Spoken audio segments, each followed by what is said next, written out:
All right, guys, it's finally here. UFC 306 in the Spheres tonight in Vegas. I'm here to give you some gambling picks and some predictions. I don't have too many. I don't want to make any reaches. So let's just start at the top. As critical as I was of this card, you can watch my other video. I think it's subpar for the Sphere. I'm still excited to see what they do with it and the visual aspects and things like that. And this is a really, really big fight for the UFC nonetheless.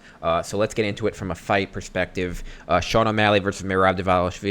You know, when I first hear this fight, my first instinct is he's going to get, O'Malley's just going to get wrestle fucked, and it's going to be a problem for him. But, as I've thought about it, I think that he is either going to knock out Merab, or he's either going to cause a lot of damage just from jabbing his face off to a TKO, or he can just jab his face off for 5 rounds to win a decision. I know that obviously he's going to have to defend a lot of takedowns, and my initial inclination was that he wasn't going to be able to keep up physically.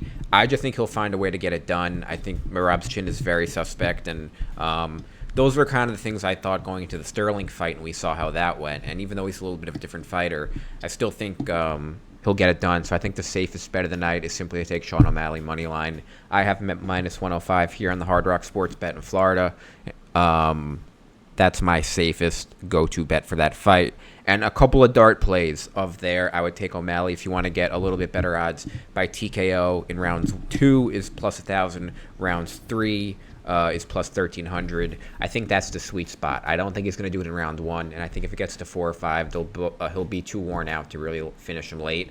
So I think rounds 2 or round 3, if you want to sprinkle some on that, those are worth it as well. The co-main event, Shevchenko versus Grasso. I don't really like any bets in this fight, to be honest. I think the judging could be suspect again.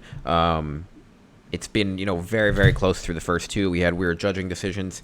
I think the best value, if you just want to take something, is to take the fight not to go to distance plus 160. At least you're getting a plus number. It doesn't matter who finishes who, so you don't really have to worry about the fight going the wrong way.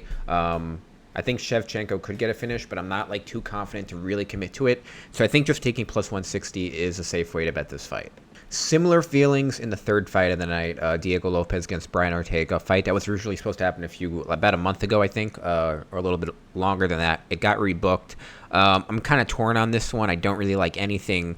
So what I'm going to do is to take this fight to go the distance plus 100. Ortega's tough as hell, so even if he's getting the shit beat out of him, which I'm not saying it's going to happen, but even if it does happen, I think he'll be able to survive over 3 rounds. He's been in some wars.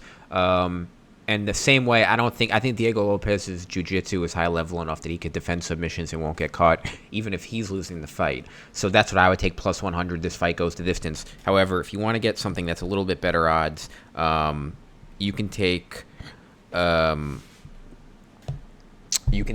to win by submission. I think it's plus 800. Let me just confirm that. That's what I saw earlier. Brian Ortega winning method. Yeah, Ortega by submissions plus 800. That would be my dart for this fight. That's really, really steep odds for someone as good jiu-jitsu as him and is as good on the ground as him. Diego Lopez is really good. I like him a lot, but he's not that experienced. So I really think those are really, really good odds for a finish for Ortega.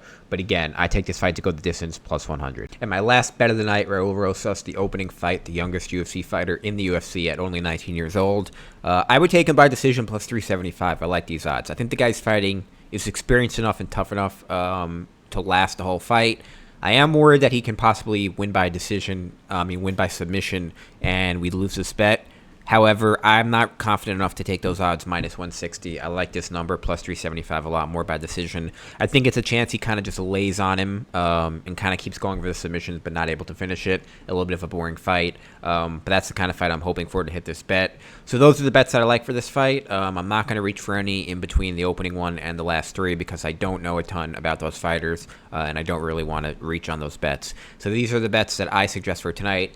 Noche UFC, a.k.a. UFC 306, a.k.a. the Sphere card, a.k.a. Riyadh season. It's a clusterfuck, but we can still make some money. Those are my picks. Thanks, guys, for watching. And as always, I'll see you on the next one.